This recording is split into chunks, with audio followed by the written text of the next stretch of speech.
دیکھیے بات یہ ہے کہ میں نے تو جو لکھا یا جو کہا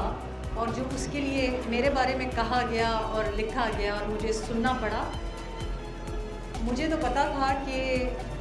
مجھ سے بہت زیادہ لوگوں کو بہت پہلے سے پتہ تھا، لیکن لوگوں نے بے ایمانی کی۔ آپ سب میں سے بہت سے لوگ شاید مجھ سے پہلے آئینی شاید ہوں، آپ کو حقیقت پتہ ہو لیکن آپ نہیں بولے۔ فرق مجھ میں اور ان لوگوں میں یہ ہے کہ میں نے یہ فیصلہ کیا کہ جو ہونا ہے دیکھی جائے گی، اللہ پاک فیصلہ کرنے والا ہے۔ میں نے یہ سوچا کہ موت ہے تو وہ کسی انسان کے ہاتھ میں نہیں لکھی ہوئی، رزق ہے تو وہ کسی انسان کے ہاتھ میں نہیں لکھا ہوا۔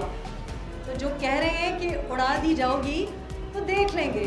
تو اب آپ دیکھ رہے ہیں کہ میں یہاں ہوں اور مجھے تو لکھنے کی ضرورت ہی نہیں تھی۔ آپ یقین کریں مجھے تو لکھنے کی ضرورت نہیں تھی، لوگوں نے ثبوت لے لے کے سامنے آ کے بتا دیا، لیکن میں نے آپ کو 5 سال بتا دیا، وہ نام بتا دیے، وہ چیزیں بتا دی۔ اور ابھی جو چیزیں میں نے لکھی ہیں، کیونکہ کتاب تو کیا آپ لوگوں کے تو آرٹیکلز بھی پورے کوئی نہیں پڑھتا، تو جس دن آپ لوگ پوری کتاب پڑھیں گے تو آپ کو پتہ چلے گا کہ اس میں کیا کیا تھا اور کیا کیا نہیں تھا۔ لیکن جو نہیں تھا ہم نے وہ بھی ایکسیپٹ کیا،